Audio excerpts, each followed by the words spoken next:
நான் மேடம் என்ன ஸ்பெஷலாக செய்கிறீங்க இன்னைக்கு? தல்லிக்கு லட்டு. ஷர்ட் பாக்ஸில் எல்லாருக்கும் உனக்கு கைச்சி இன்னைக்கு ராஜஸ்தானி டிஷ்ஷான தில்லிக்கு லட்டு தான் செய்ய போகிறோம். தில்லிக்கு லட்டுன்னா எள்ளு உருண்டைன்னு சொல்லலாம் தமிழில். ஃபஸ்ட்டு எல்லாருக்கும் எங்கள் ஃபேமிலி சார்பாக ஹாப்பி பொங்கல் அண்ட் ஹாப்பி மக்கர் சக்கராந்தி சொல்லிக்கிறோம். ஒரு கடையில் பார்த்தீங்கன்னா வெள்ளை எள்ளு எடுத்து நல்லா கோல்டன் ப்ரௌன் ஆறாருக்கும் வறுத்து எடுத்ததுக்கப்புறம் ஒரு கடையில் லைட்டாக தண்ணி ஆட் பண்ணி கொஞ்சோண்டு 1/4 கிலோ அளவுக்கு வெள்ளத்தை ஆட் பண்ணி வெள்ளத்தை நல்லா உருக்கி ஒரு பேஸ்ட் மாரி சப்ஸ்டன்ட் எடுத்துகிட்டு வரணும். ஒரு 5 நிமிஷம் கழிச்சு இந்த மாதிரி பேஸ்ட் மாரி சப்ஸ்டன்ட் வெள்ளம் ஆனதுக்கப்புறம் லைட்டாக வெள்ளத்தை பார்த்தீங்கன்னா வாட்டரில் வந்து நீங்கள் மிக்ஸ் பண்ணும் போது ஒட்டாமல் வந்துச்சுன்னா நம்ம பேஸ்ட் வந்து ரெடி ஆயிடுச்சுன்னு அர்த்தம். அப்படி ஒட்டிச்சுன்னா கொஞ்சம் வெயிட் பண்ணுங்க. அதுக்கப்புறம் நம்ம வறுத்து வச்ச எள்ளியும் அந்த பேஸ்ட்டையும் ரெண்டுத்தையும் பார்த்தீங்கன்னா நல்லா வந்து மிக்ஸ் பண்ணோம். மிக்ஸ் பண்ணதுக்கப்புறம் கையில் 2 பக்கமும் வந்து தண்ணியை தடவி சின்ன சின்ன உருண்டையாக நீங்கள் செஞ்சிங்கன்னா சூப்பரான நம்ம ராஜஸ்தான் சைடில் நெல் உருண்டை வந்து ரெடி ஆயிரும். இங்கே எப்படி பொங்கல் கொண்டாடுவாங்களோ அதேமாதிரி எங்கள் ஊரில் வந்து மக்கர் சங்கராந்தி கொண்டாடும் போது இந்த மாதிரி டிஷ்ஷுனா செய்வாங்க.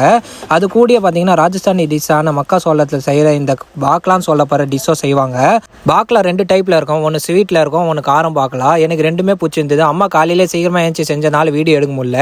அதுக்கப்புறம் வைஃப் செஞ்ச இந்த எள்ளு உருண்டை தான் ஹைலைட்டு. வேறு லெவல் டேஸ்ட்டில் இருந்தது. உங்கள் வீட்டில் இன்றைக்கி என்ன ஸ்பெஷல் கமெண்ட் பண்ணிட்டு போங்க. இன்னைக்கு vlog சால்தாங்க vlog பிடிச்சிருந்தா நீங்கள் லைக் பண்ணுங்கள், ஷேர் பண்ணுங்கள். பாய் பாய்.